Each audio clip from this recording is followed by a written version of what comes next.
There is no single defining characteristic of democracy that theorists all agree with. It is generally agreed, however, that in order for a state or country to be declared a democracy, it should feature the following characteristics: free and fair elections, the right to vote, and a broad choice of political parties. The ability to participate in politics by standing as a political representative, civil liberties, independent judiciaries, and an independent media, among others. Democracy is often explained as government of the people, by the people, and for the people. This is taken from Abraham Lincoln's Gettysburg Address of 1864. This implies three core features of democracy. Firstly, of the people suggests political equality, by the people implies popular participation, and finally, for the people suggests that democracy is ruling in the public interest. What such a system based on majority rule looks like varies according to theorist, country, context, and time period. Democracy and legitimacy are concepts that are often discussed as if they are interchangeable. A democratic country is often believed to be legitimate. A legitimate government or ruler leads a democratic nation. The term democratic suggests positive and fair leadership and representation of the people. However, we see that some countries that are not considered to be democratic by the international community or human rights groups include the term in their name. For example, the Democratic Republic of Congo is classified as an authoritarian regime and one of the least democratic countries in the world, according to the Democracy Index. The Democratic People's Republic of Korea, otherwise known as North Korea, also uses the term democratic, suggesting transparency, civil liberties, free and fair elections, and yet is designated as the least democratic country in the world today. The dominant rival concept of democracy is communism, and yet we can see that a country such as the Lao People's Democratic Republic suggests a democratic country, and yet its people are ruled by a Marxist-Leninist one-party socialist republic. Clearly, a one-party state can never be declared to be a democracy, as the people do not have a free choice of political party for which they may vote. Let us take a look at the Democracy Index, which is compiled by the Economist Intelligence Unit, or the EIU.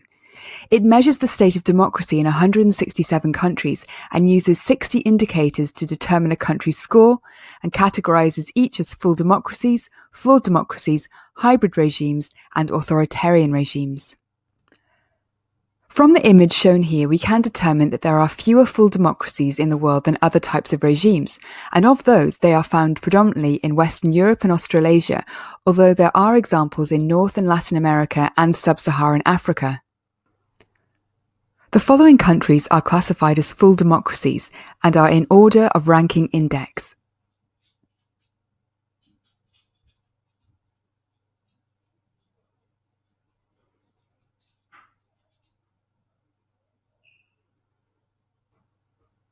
Interestingly, the USA is classified by the Democracy Index as being a flawed democracy. The USA lost its full democracy classification in 2017. This is largely due to a sharp fall in popular confidence in the functioning of public institutions. Now placed 25th, it is thought that Trump's policies and actions may create further social polarization, resulting in the Democracy Index dropping the USA further down the ranking. The Democracy Index also report that in 2019, almost one-third of the world live under authoritarian leaders. Democracy can take a number of forms and symbolizes different meanings in different historical periods and in different countries. For some, democracy was a threat to stability and status quo. It was akin to mob rule. J.S. Mill was concerned about the collective mediocrity of the masses who no longer take their opinions from dignitaries of church or state, from ostensible leaders, or from books.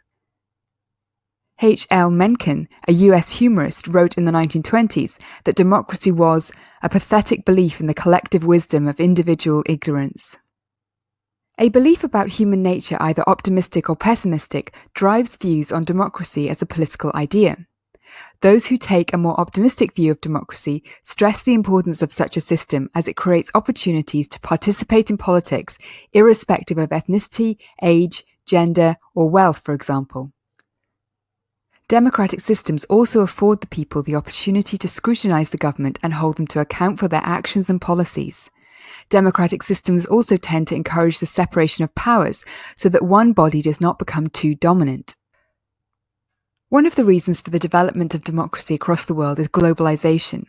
Globalisation is the interaction among people, businesses, organisations and governments worldwide.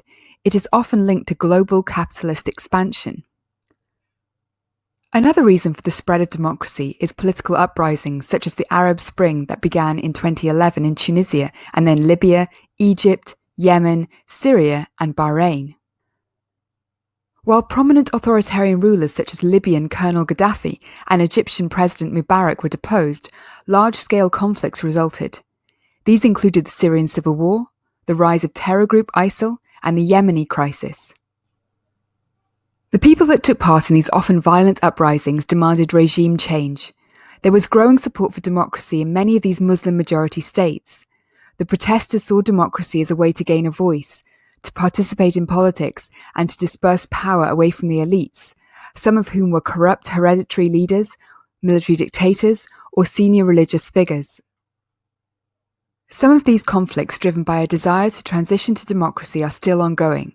As of May 2018, only the uprising in Tunisia, known as the Jasmine Revolution, has resulted in a transition to democracy.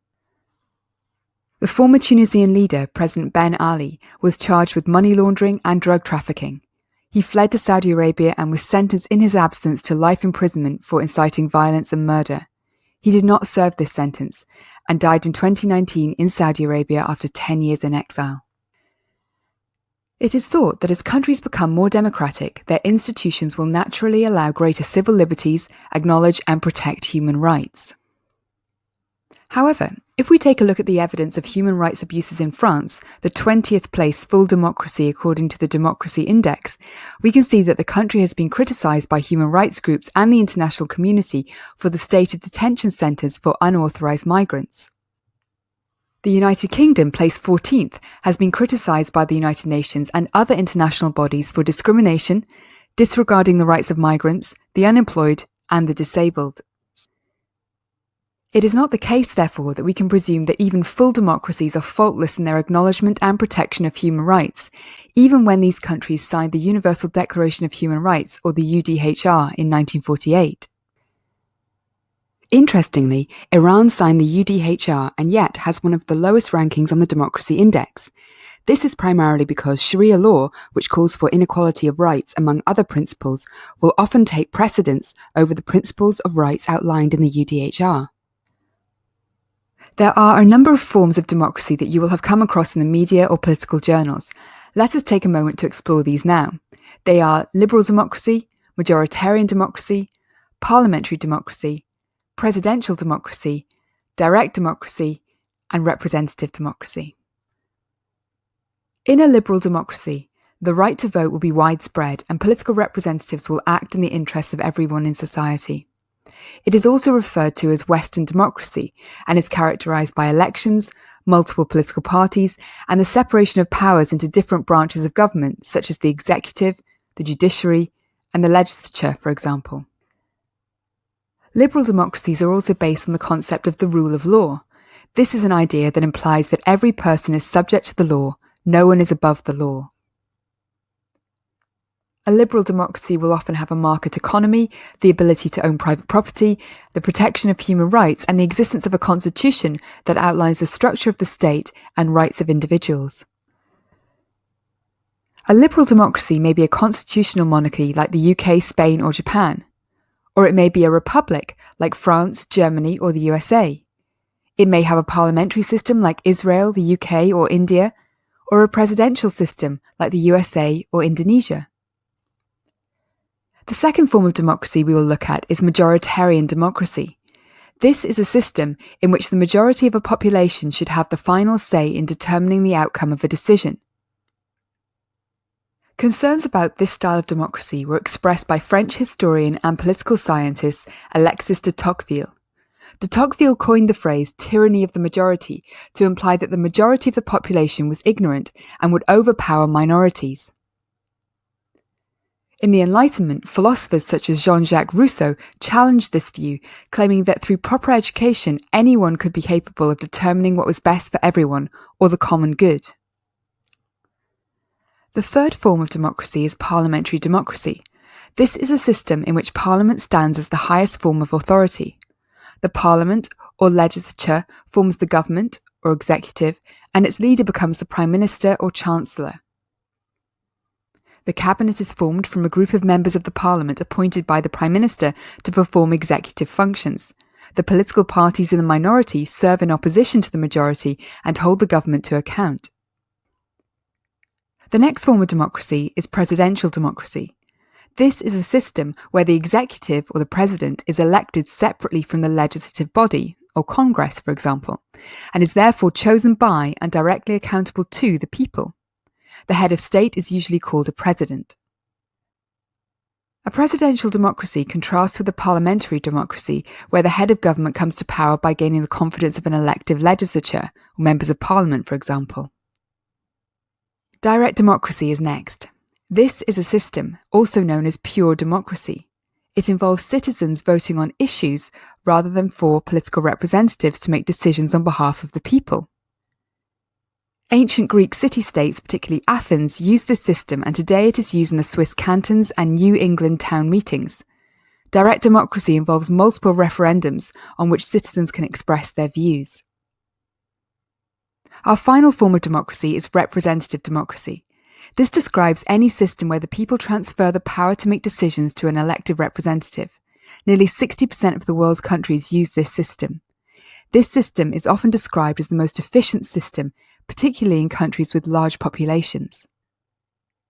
In this section of the Higher Politics course, we are required to study direct and representative democracy in detail. The video lessons that follow will compare the advantages and disadvantages of both forms of democracy.